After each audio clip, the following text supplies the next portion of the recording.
Do you have a PC that you think isn't performing up to spec? Have you recently bought a computer, maybe it was a gaming system, and it seems like it takes forever to load your games and it's just way slower than you ever thought it would be? Do you have an older computer that maybe you're thinking of replacing because it just doesn't seem to be that functional anymore? Well, today we're going to be looking at the one piece of hardware that might be destroying the performance of your system. Well, that's coming up right now.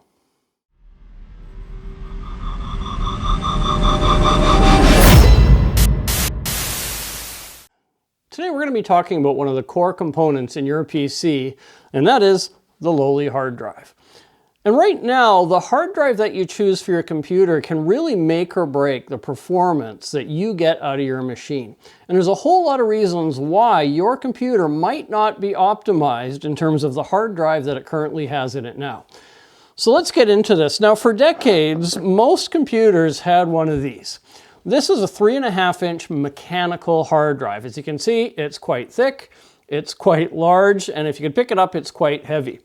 The way these work, and the reason they're called a mechanical hard drive, is because they work a lot like a record player. There's a platter in here, or in some cases several platters, and a head that moves across the platter. And as the platter spins, the head moves across and reads and writes data to that platter.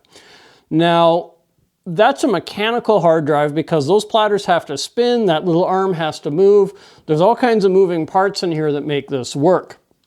Now, this tech has been around for a very long time. Like I say, it's been around for decades, and it's still in use today. You can, go on Amazon, you can buy yourself, this is a 1 terabyte Western Digital Caviar Black. These are still available. You can buy them everywhere. They're priced pretty aggressively, and they work reasonably well. They also use what's called a SATA 3 connection when they plug into your computer. So here you've got the connectors that go from the hard drive to your computer when you install it in your computer. This one is a SATA 3 data connection. Now that SATA 3 connection is good for 6 gigabits per second of data transfer. Now that translates to 750 megabytes a second. But the thing about these hard drives, because they're mechanical, they never get anywhere near that 750 megabyte per second SATA 3 transfer rate. In fact, if we look at a typical hard drive, and let's take a look at one now. We're going to look at the Western Digital Blue, because that's a very common mid-range hard drive that you'll see in a lot of systems. And looking at the factory specifications on this, the maximum data transfer rate of that hard drive is just 150 megabytes a second. So yes, it's connected to your computer through a SATA 3 connection that's 750 megabytes a second, but the drive itself can only do 150 megabytes a second, so about a fifth of what the connection can do. So it's pretty easy to see that if you've got a hard drive like this, a mechanical hard drive like the Western Digital Blue, like this Western Digital Caviar, you're not really getting a whole lot of speed out of it when it comes to the data it's able to provide to your computer. So when you're using your computer, any function that requires reading or writing to the hard drive, that 150 megabytes per second kind of becomes the speed limit on your computer at that point. Now, if you've got a computer that's been made anytime in the past many years, every other component in there, your motherboard, your memory, your CPU, your GPU, they can handle way more data than that. So if you're using one of these mechanical drives, that really has become the limiting factor in how much data you're able to move in your computer. Every time that drive comes on, 150 megabytes of data is kind of where the cap is. Now that simplifies things a little bit, but it kind of gets the idea across that your computer in many ways is only as good as the slowest component, and these mechanical drives are often the slowest component. So if that's the case with these mechanical drives, and I want to drive home the point, even though this is old technology, this is still showing up in a lot of new computers. I was just on the Best Buy website. The gaming computers mostly have moved away from these, but a lot of office computers, they're still coming with these mechanical hard drives. So it's not like this is old technology that's disappeared. These are still around, and even if you bought a gaming computer 2-3 years ago, there's a good chance it's got a mechanical drive in it. So if you've got one of those gaming computers and it's got one of these mechanical drives and you're experiencing really poor performance, this is a good place to look. So what are the alternatives then to a mechanical drive? If these things are slow and limiting the speed on your computer and what your computer is able to do, what are the alternatives? Well, the alternative is a drive called an SSD, or a solid state drive. And the reason they're called solid state drives is because they have no moving parts.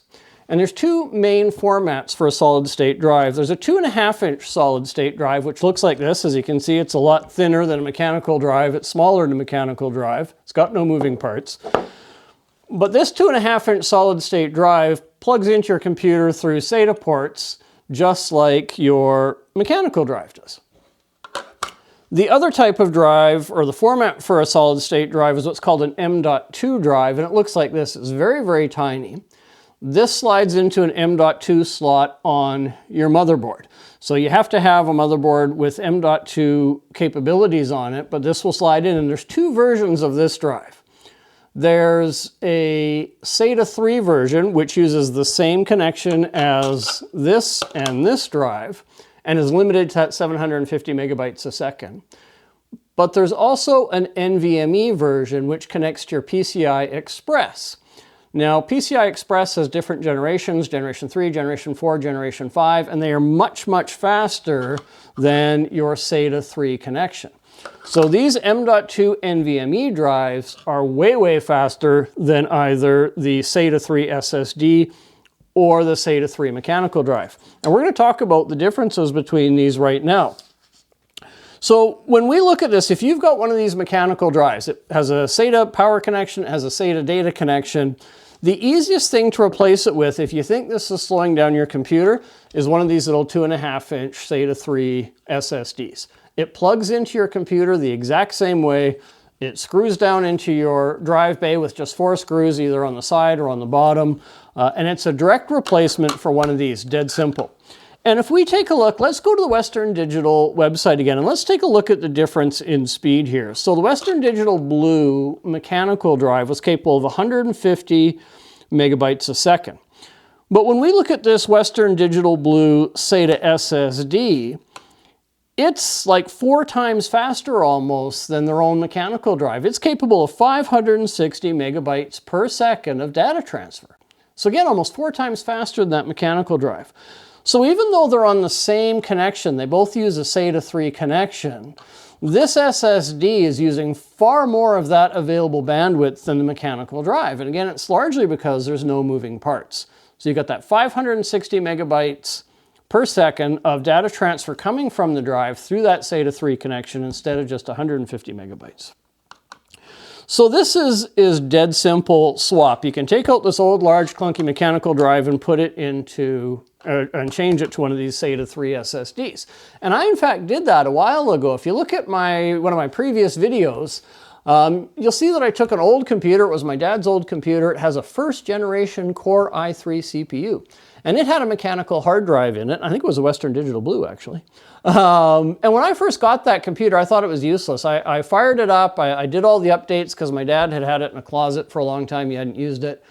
But even after all the updates were done and things had settled, it would take 5 or 6 minutes for that computer to get to the Windows desktop from shut off. So I'd hit the power button, and it'd be 5 to 6 minutes for that old i3. And this is like a 12 or 13-year-old computer.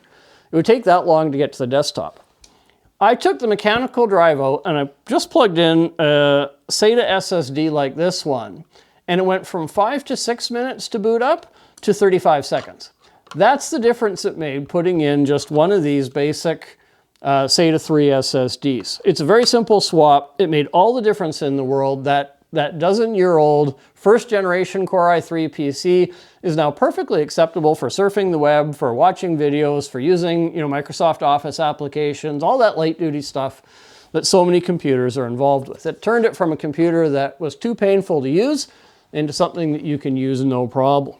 Now, of course, the alternative to putting in one of these SATA 3 SSDs is going to one of these M.2 NVMe drives. So again, it's the NVMe version of these M.2 drives that give you the extra speed, again, going through your PCI Express. And let's take a look at what a Western Digital Blue M.2 NVMe drive looks like speed-wise. If we go to their site, the Western Digital Blue NVMe drive is capable of 4,150 megabytes a second. So that is 7.5 times faster than a SATA 3 SSD, and it's 28 times faster almost than their own mechanical hard drive. So these NVMe drives are very, very, very, very fast. If your computer has space on the motherboard for one of these, this is the way to go to get lightning fast speed. It works so well. And the Western Digital Blue NVMe, it isn't even a top NVMe drive. There's NVMe drives, we now have Gen 5 PCI Express. Those ones are even faster. There's brutally fast NVMe drives. Again, the Western Digital Blue is just a mid-range drive, but it's, like I say, 28 times faster than your mechanical drive. So when you look at all three of these, if this is the case, if this is so incredibly slow, this one is faster, and this one is lightning fast, why are there still old-time mechanical drives out there in the wild? Why are we still using them?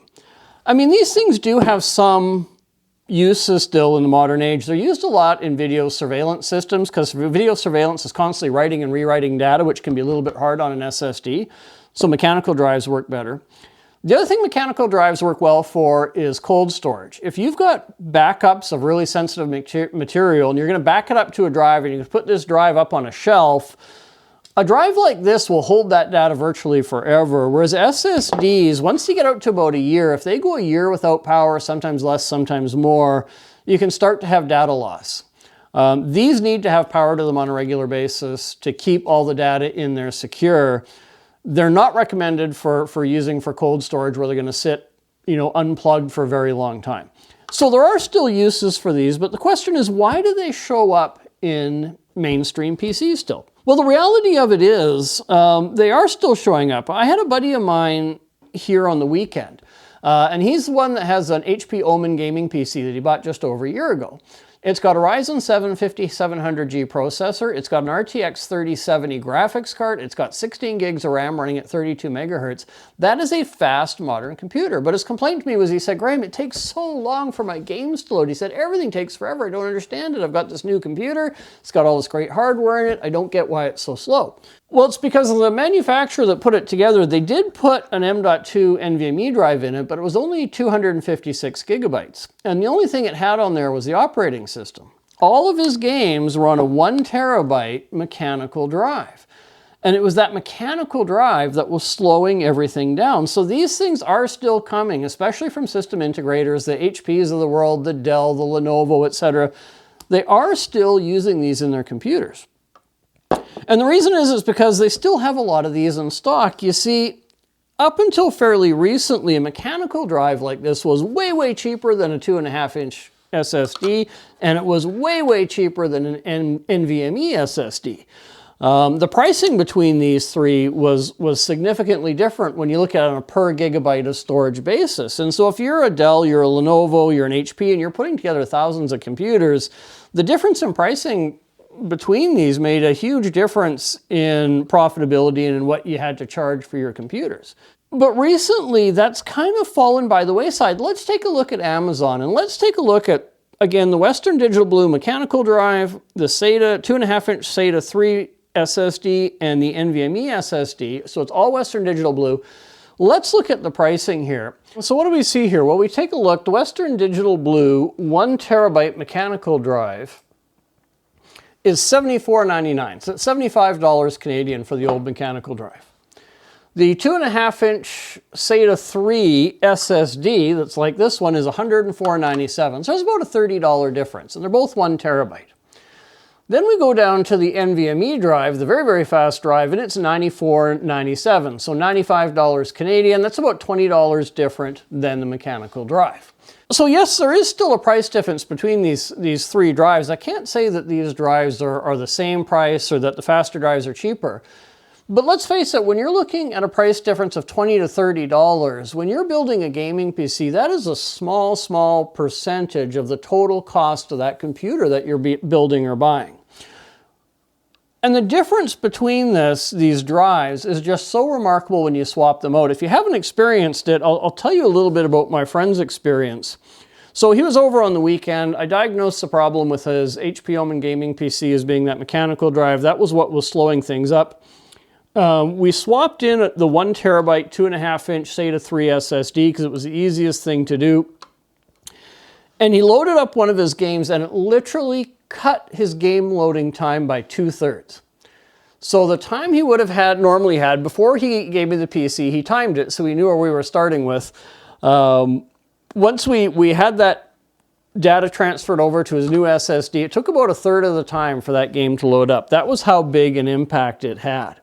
So really, for that $20 or $30, when you're looking at $1,000, $1,500, $2,000 for your gaming PC, it's nothing. And it will make an enormous difference to how fast your computer runs. Again, if you still got one of these mechanical drives, it will be the slowest thing in a modern computer. And it is the thing that is capping the speed at which that computer operates. You do not want to have one of these in your computer anymore.